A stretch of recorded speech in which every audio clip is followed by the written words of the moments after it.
Tonight on Brian Ross Investigates, how America tortures, depicted in the new Amazon film, The Report. They waterboarded him 183 times. Waterboardings, beatings, cruelty. Everything they got from him was either a lie or something they already had. And now these chilling sketches, drawn by the first terror suspect himself who went through the torture program. His lawyer, just back from Guantanamo, will join us with the latest. Plus, the plight of former FBI agent Bob Levinson, missing in Iran for almost 13 years. His family has gone to court to demand that Iran own up and pay up. Their lawyer claims new evidence that Bob Levinson is still alive. We have reason to believe that he is alive. And our shout-out for the investigative reporter who tracked how a powerful member of Congress lived a life of luxury using his campaign funds as a personal piggy bank. Stories that federal prosecutors say helped lead to the congressman's indictment. The fact is that the case began when Morgan Cook published an article in the UT. I was very much caught off guard because usually when people call us out, it's not to tell us the great job we did and how much we helped and how important we are. From the Law&Crime Network studios in New York City's Herald Square, this is Brian Ross Investigates. Good evening and welcome. Tonight we begin with the story of the first suspected terrorist captured by the CIA after the September 11th attacks, and then tortured and held in limbo. To this day, he has not been charged with any crime and may never be. The U.S. may want to forget about Abu Zubaydah, but a new film and new reports about the secretive U.S. torture program make it impossible to ignore what happened to him. His lawyer, Mark Denbaugh, is standing by to talk with us, and the latest coming. As commandos force their way into the room, one man flees for the roof, trying to escape to the next building. The capture of Abu Zubaydah by the CIA in Pakistan was at first portrayed as America striking back at the terrorist who carried out the 9/11 attacks. Abu Zubaydah, we knew, was going to be a wealth of information. But since then, the reality has been more troubling, as Abu Zubaydah became the first suspected terrorist to undergo what the CIA called enhanced interrogation, what later even the president called torture.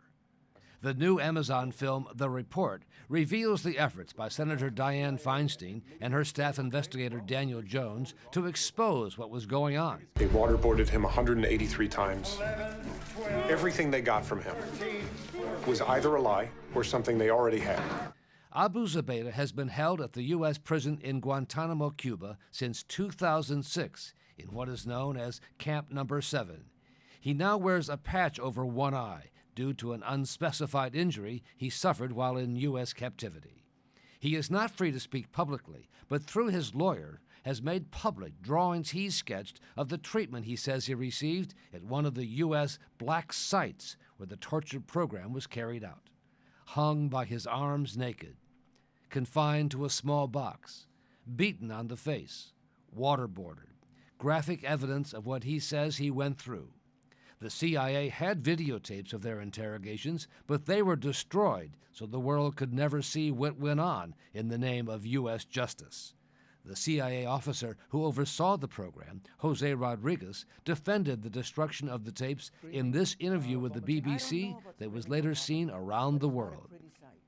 But did you say yes, I that said all if the that. tapes were viewed outside of the CIA, became public, they would make us look terrible and it would be devastating? Yes. Did you say that? Of course I just said that, yes. So all that is left now are the drawings of Abu Zubaydah.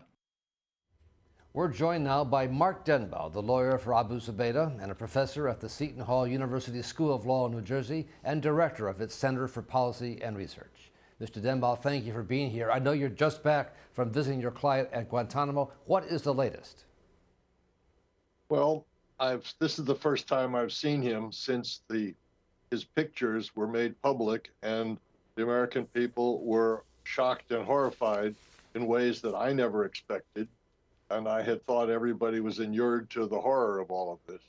And he was relieved to find out that there were people who thought what was done to him was horrible, and that he at least felt like he's buried, in a sense, in the southeast corner of Cuba, sticking out in the Atlantic, and nobody knows anything about him.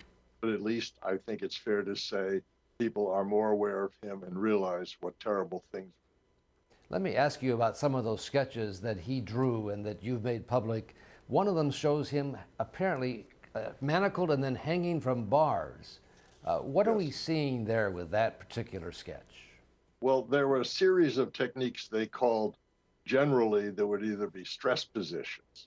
So one of them would be to have him standing very high up with his arms apart, generally set sometimes so he's held to have to be on his tiptoes the whole time. Other times it's spread apart. One of those there shows him having to urinate because, of course, he never had access to any toilet facilities or any hygiene.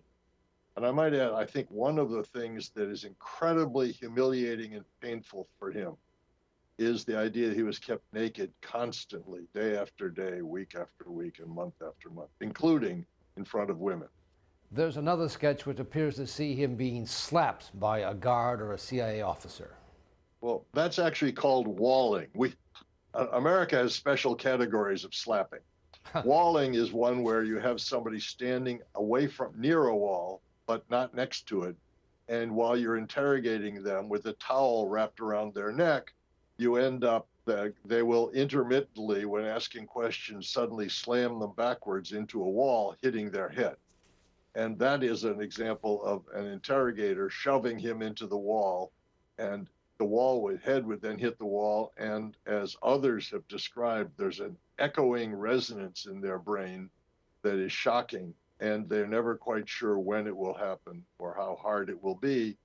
And there are psychiatrists down who have told me that that is causing brain damage, not unlike CTEs with the National Football League. In all of this, did they get any useful information from Abu Zubaydah?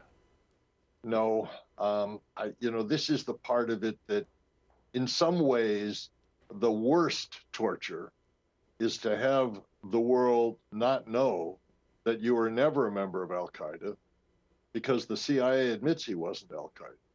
Everything they said that he had ever done, such as terrorist acts, he had never done any. He had never been involved in any attacks or groups attacking the United States. In fact, Osama bin Laden asked him to join Al-Qaeda, and he refused for a variety of reasons. And one was America wasn't his enemy. And finally, let me ask you, and Mark, let me ask you this. We just have a minute left here. He has not been charged with a crime? Is he going to be? He's never been charged with a crime. He sits there waiting for somebody to charge him with a crime. And as we know, the CIA, just before they tortured him, said he would have to be held incommunicado for the rest of his life once they tortured him. That was assuming he didn't die. And what's happened is he's been held, so the only people he's spoken to have been, think of this, the torturers, the jailers, and his lawyers, which is essentially me. That's all since 2002. And it looks like it'll be all forever because they won't give him a trial because they don't want him to talk. Amazing story, Professor Denbaugh. Thank you so much for joining us. Keep us posted on the next developments there. I certainly will, Brian. Okay. Up next, the sad story of another man whose family won't let him be forgotten. Former FBI agent Bob Levinson, last seen alive in Iran.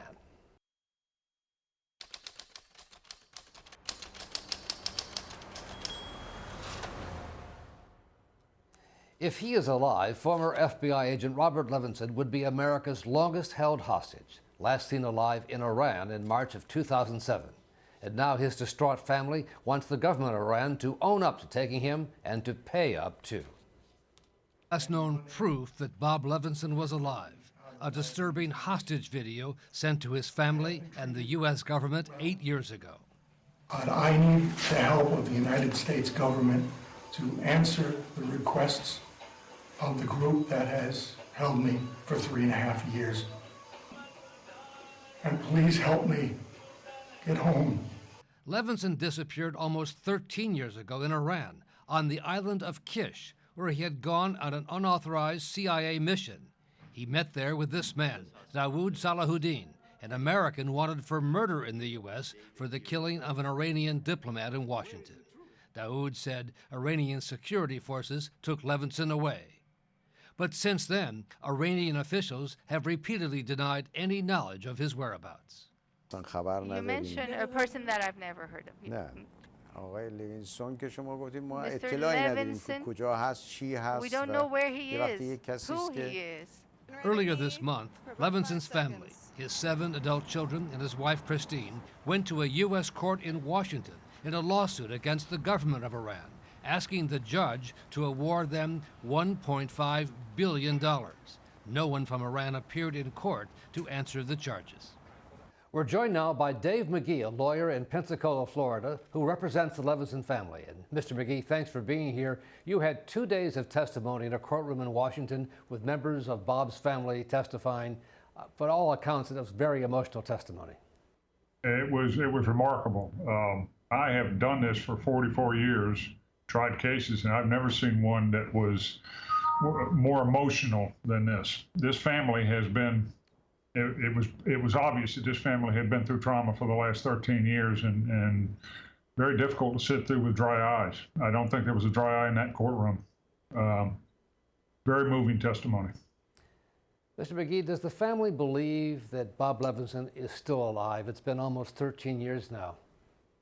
They do.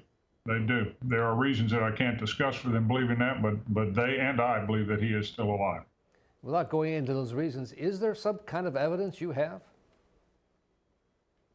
Yes, there is evidence which I cannot discuss, but there is evidence. We have reason. It's not just fancy. We have reason to believe that he is alive and in the custody of the Iranian government. There recently was a prisoner swap between the United States and Iran, but Bob Levinson wasn't part of it. And that was while we applaud Mr. Wang's release and wish him well, that was very painful for the Levinson family and the friends of Bob Levinson to see, once again, others released while he stays. Mr. McGee, a question for you from our control room from executive producer Rhonda Schwartz. Rhonda, what's your question? Dave, suing the Ayatollah, is this really practical? Do you expect something to come out of this? Can there be a real result from this? Yeah, there can be a real result, and there's a couple of answers to that. First of all, the family will recover some from a congressional fund that's set up for people who have been the victims of terrorist countries like this, and they will recover some amount of money from that. Secondly, we are free to search the world for Iranian assets and see if we can grab and seize Iranian assets, which we will do. We have already assembled a team, and we'll be looking for Iranian assets. And finally, while Iran is at odds with much of the world at this time, and their assets are not easily gotten to, at some point, Iran's going to have to come back into the world of commerce. They're going to want to do business. They're going to want to go through American banks because you can't do a lot of commerce without going through American banks. And at that point, they will be vulnerable to judgments such as ours. And we anticipate that. So we're looking both in short term and long term. Let me ask you this, Mr. McGee. The role of the U.S. government in all of this, the family's been highly critical of many aspects of what the U.S. has done or failed to do. They have been. We have been very disappointed with the FBI's performance in this case. Now, having said that, there are elements of the U.S. government that has tried very hard to assist the Levinson family, but those who were primarily responsible for the investigation and recovery of Bob, I mean, look, he's been there 13 years and they haven't recovered him. That says a lot right there. But this family, like other hostage families, has been disappointed with the performance of the FBI. And how about the Trump administration? Have you seen the difference with this administration based on previous administration's performance? It is, yeah, and let me say this. With the appointment of Robert O'Brien as National Security Advisor, who was involved when he was the White House hostage, in charge of for the White House of hostage negotiations. His involvement, plus the involvement of some people at the State Department right now, makes us very hopeful. There are some good people working very hard right now, we believe, to get Mr. Levinson out, and for that we are thankful. And do people in the U.S. government share your optimism that he might get out, that he in fact may still be alive? There are people in the U.S. government that do share my optimism. There are some that don't. It's a very complex issue, and one that has been a thorn in the side of various government agencies for a long time. I think there's some kind at times you wonder if they just wish this thing wouldn't just go away. But it's not going to go away. He's got 7 children and a wife who are dogged in their pursuit of his freedom, and I'm sure we'll stay on it. If it takes another 20 years, they will be in the search for Bob Levinson. And no doubt this is another painful holiday season for them, without their father, grandfather, their husband. The other part of it that makes this case different than any other is he's still there. As I sit here talking to you, Bob Levinson sits in some Iranian dungeon, okay, in the possession of a hostile power that we all know tortures American prisoners who have done this before, who have done it repeatedly. And their mission is not over. Their wound cannot heal. If Mr. Levinson had passed away 13 years ago, it would be a painful memory, but that wound would be healed by now. This wound does not heal because every day they have to get up and do something to get their father, their husband, back from the custody of the Iranians. And to repeat, you are confident, the family remains confident that Bob Levinson is in fact alive, still being held in Iran? Yes, he's still there and the Iranians have him. David McGee, thank you so much for joining us. Keep us posted on new developments. Thank you, Brian. Up next, our shout out for a reporter whose investigation exposed a congressman living a life of luxury, using his campaign money as his personal piggy bank.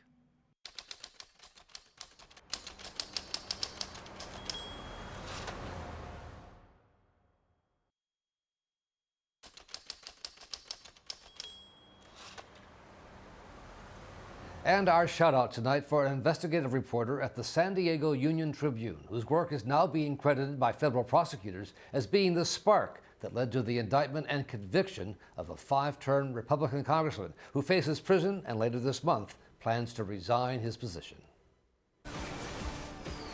It was $1,000 spent on video games that led to the downfall of a popular California Republican congressman. Congressman Duncan Hunter blamed his teenage son, saying he mistakenly billed some $1,300 to his campaign instead of using the family's personal credit card.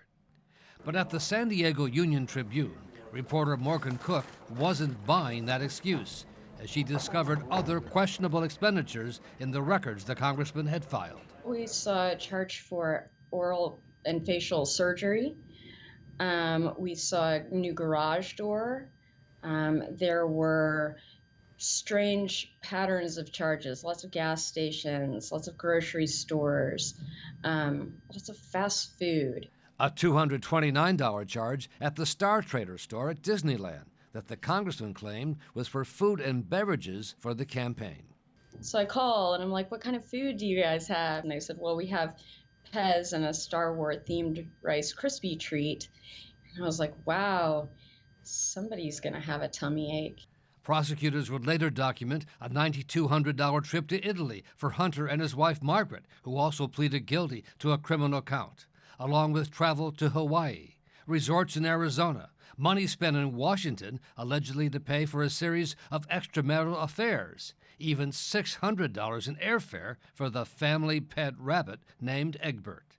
Cook says she knew almost immediately she was on to something big. You know, we kind of couldn't really let it go. It's like every question we answered, there was another question and another question, and everywhere we looked, there was another question. So we couldn't really let up. Hunter, first elected in 2008 and succeeding his father of the same name, was a well-known and popular figure in the halls of Congress. And as prosecutors closed in, he said he was being investigated for what were only accounting mistakes, calling it a witch hunt aimed at him because he was an outspoken defender of President Trump. They could try to have a political agenda as our law enforcement, as a U.S. government. I think we've seen with Strzok and what the FBI and the DOJ have been doing. Let's let them expose themselves for what they are, and that's a politically motivated group of folks. But earlier this month, the congressman changed his tune, pleading guilty to one count of conspiracy to convert campaign funds to personal use, likely now facing time in prison when he is sentenced next year.